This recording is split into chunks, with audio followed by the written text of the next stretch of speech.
किन्नर चुड़ैल। गोरखपुर नाम का एक गांव हुआ करता था। उस गांव में ज्यादा लोग नहीं रहते थे। उस गांव में एक गर्भवती विधवा औरत रहती थी। उस औरत का नाम कमला था। कमला अपने घर में अकेली रहती थी। उसके पति की सारी जायदाद उसके नाम हो गई थी, पर सभी गांव वाले उस औरत को मनहूस औरत समझा करते थे और सभी उससे नफरत किया करते थे। एक बार कमला राशन की दुकान पर खाने का सामान खरीदने जाती है। भैया जी, जरा 1 किलो दाल चावल देना। अरे हाय हाय हाय हाय हाय हाय। अरे मनहूस औरत, मेरी दुकान में अपशुगन करवाने आ गई क्या? है? चल जा यहाँ से। मैं कुछ नहीं देने वाला हूँ तुझे।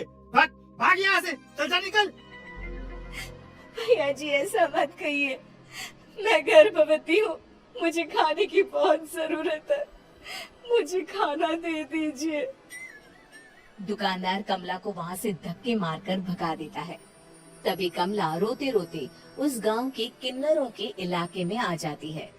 गांव वाले किन्नरों को उसी इलाके में रखा करते थे, क्योंकि वो लोग किन्नरों को पसंद नहीं करते थे और उनके इलाके में रहने से मना करते थे। तो किन्नरों ने उसी गांव में अपना एक इलाका बना लिया था। जब किन्नर लोग देखते हैं कि एक गर्भवती महिला रोते रोते उनके इलाके में आ गई है, तो सारे किन्नर कमला के पास जाकर उसका हाल पूछने लगते हैं। क्या हुआ बहन, तुम्हारी गर्भवती अवस्था में इतनी बुरी हालत कैसे है? तुम रो क्यों रही हो? तुम डरो मत, हम तुम्हें कोई नुकसान नहीं पहुंचाएंगे। तुम शांत होकर सब बताओ कि हुआ क्या है। मैं कमला हूँ। मैं गांव के दूसरे इलाके से आई हूँ। 2 महीने पहले ही मेरे पति की मौत हुई है। मुझे गांव के लोग मनहूस मानते हैं, क्योंकि मैं विधवा हूँ और गर्भवती भी। वहाँ के लोग मुझे खाने के लिए कुछ बेचने के लिए भी तैयार नहीं, जिससे मेरा गुजारा नहीं हो रहा था। कोई बात नहीं कमला, हम तुम्हारा ख्याल रखेंगे। किन्नर लोग कमला को एक खाली घर में रहने के लिए जगह दे देते हैं और उसकी देखभाल भी करते हैं। कुछ ही महीने बाद कमला अपने बच्चे को जन्म देती है, पर अफसोस, कमला बच्चे को जन्म देते ही अपनी जान गंवा देती है। जब सब किन्नर बच्चे को देखते हैं तो बहुत खुश हो जाते हैं, क्योंकि वो बच्चा भी किन्नर ही था। कमला ने एक किन्नर बच्चे को जन्म दिया था। अब इस बच्चे की देखभाल कौन करेगा? हम तो इस बच्चे को गांव के दूसरे इलाके में भी नहीं भेज सकते। अरे तो क्या हुआ, इस बच्चे की माँ नहीं रही तो हम इसे पालेंगे। अब ये हमारे इलाके में रहेगा, हमारे साथ रहेगा। फिर वो किन्नर उस किन्नर बच्चे को गोद ले लेते हैं, उसका नामकरण कराते हैं। उस किन्नर बच्चे का नाम शक्ति रखा जाता है। देखते ही देखते शक्ति बड़ी होने लगती है। उसके रंग रूप बहुत सुंदर थे। वो बहुत सुंदर किन्नर दिखती है। एक दिन शक्ति एक किन्नर से पूछती है, माँ जी सुनिए ना, ये गांव के दूसरे इलाके में भी तो लोग रहते हैं, तो हम वहाँ क्यों नहीं जाते? हम उनसे अलग क्यों रहते हैं? शक्ति, क्योंकि वो लोग हमारे जैसे नहीं, वो लोग हमें पसंद नहीं करते, इसीलिए हम उनसे अलग रहते हैं। क्यों? वो हमें क्यों पसंद नहीं करते? मुझे एक बार उस इलाके में जाना है। मैं एक बार वहाँ जाकर घूम कर आऊँ। शक्ति, खबरदार, जो तू उस इलाके में कभी भी गई तो अपनी जान नहीं गंवाना चाहती तो उस इलाके में कभी कदम भी नहीं रखेगी, समझी? इतना कहकर वो किन्नर वहाँ से चली जाती है। शक्ति उस किन्नर की बात सुनकर बहुत रोती है। माँ जी, ऐसा कैसे कह सकती हैं? उन्होंने इतनी सी बात के लिए मुझे इतना डांटा। अब तो मैं उस इलाके में जरूर जाऊंगी। फिर एक दिन शक्ति गांव के दूसरे इलाके में चुपके से जाती है। ये लोग तो हमारे जैसे ही इंसान हैं, तो ये हमसे नफरत क्यों करते हैं? जब शक्ति उस इलाके में पहुंचती है तो गांव के सारे आदमी उसके रूप से मोहित हो जाते हैं। वो लोग ये अंदाजा नहीं लगा पाते कि वो किन्नर है। शक्ति की सुंदरता देखकर सारे गांव वाले उसकी तारीफ करने लगते हैं। तभी गांव का चक्कर लगाने गांव के जमींदार का बेटा हर्ष वहां पहुंचता है। हर्ष भी दिखने में बहुत सुंदर होता है। जब हर्ष ने शक्ति को देखा तो वो भी उससे मोहित हो गया, और जब शक्ति की नजर हर्ष पर पड़ी तो वो हर्ष को देखकर मोहित हो गई। आपको पहले कभी इस गांव में देखा नहीं।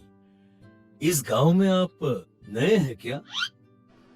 जी नहीं, वो मैं बस तभी शक्ति बोलते बोलते रुक जाती है और मन में सोचने लगती है, अगर मैंने इनको बता दिया कि मैं दूसरे इलाके से आई हूँ तो वो समझ जाएंगे कि मैं किन्नर हूँ, इसलिए मुझे इनसे झूठ ही बोलना पड़ेगा।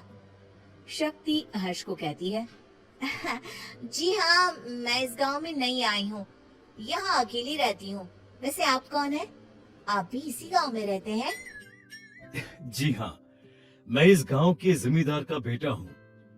आपको किसी भी चीज की जरूरत पड़े तो आप मुझे बता देना, मुझे अच्छा लगेगा।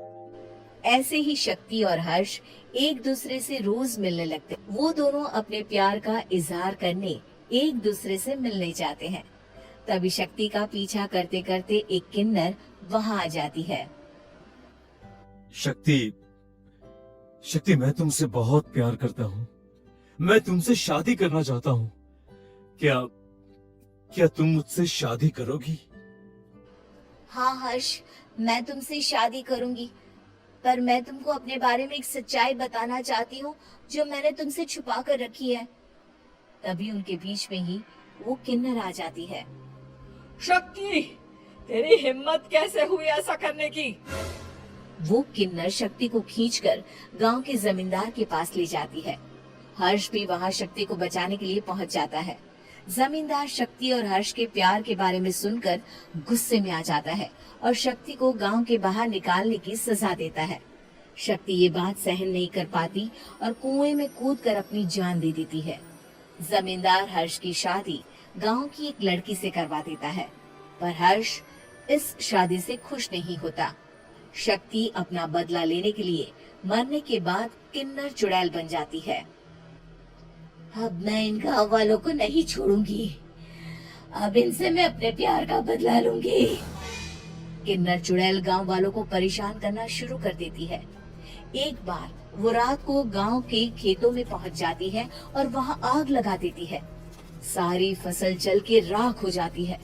जब एक आदमी रात को उठकर देखता है कि खेत में आग लग गई है तो वो वहां पहुंच जाता है। वो देखता है कि खेतों के बीचों बीच एक किन्नर चुड़ैल खड़ी है और वहां खड़े होकर ताली बजा रही है। गांव वाला किन्नर चुड़ैल को देखकर बेहोश हो जाता है। जब सुबह उस आदमी को होश आता है तो वो सीधा जमींदार के पास जाता है। अरे जमींदार साहब, अरे वो किन्नर चुड़ैल ने मेरी सारी फसल जला दी। अब मैं क्या करूंगा? क्या होगा मेरा? जमींदार चुड़ैल किन्नर का नाम सुनते ही सब कुछ समझ जाता है। अब वो बहुत डर जाता है। उसी रात को जब जमींदार डर के मारे अपने कमरे में सो नहीं पाता, तभी वहां अचानक से किन्नर चुड़ैल आ जाती है। किन्नर चुड़ैल जोर जोर से जमींदार के आगे खड़ी होकर हंसने लगती है और ताली बजाने लगती है। जमींदार उस डरावनी किन्नर चुड़ैल को देखकर बहुत डर जाता है। तूने मेरे साथ बहुत बुरा किया, अब मैं तुझे जान से मार दूंगी। नहीं नहीं नहीं नहीं नहीं, मुझे माफ कर दो, मुझे मत मारो। मैं कभी ऐसा दोबारा नहीं करूंगा। अब तुम जो बोलोगी वही मैं करूंगा। ठीक है, मैं चाहती हूँ कि किन्नर इलाका गांव के इलाके से जुड़े और गांव का कोई भी आदमी किन्नर समाज से द्वेष न करे, उससे नफरत न करे, नहीं तो मैं सारे गांव को मार दूंगी। और तुम गांव में एक नया कानून बनाओ कि अगर किसी ने भी किन्नर समाज को हानि पहुंचाने की कोशिश भी करी या इनसे भेदभाव करने की भी कोशिश करी तो उनको कड़ी से कड़ी सजा मिलेगी। हाँ हाँ हाँ हाँ, मैं ऐसा ही करूंगा। तुम जो बोलोगी वो मैं करूंगा, पर मुझे जाने दो प्लीज। तब वो किन्नर चुड़ैल वहां से चली जाती है। गांव का जमींदार किन्नर चुड़ैल का कहा मानते हुए दोनों इलाकों को एक कर देता है और नया कानून भी लागू कर देता है। तब से वहाँ किन्नर समाज और बाकी गांव वाले शांति पूर्वक रहने लगते हैं।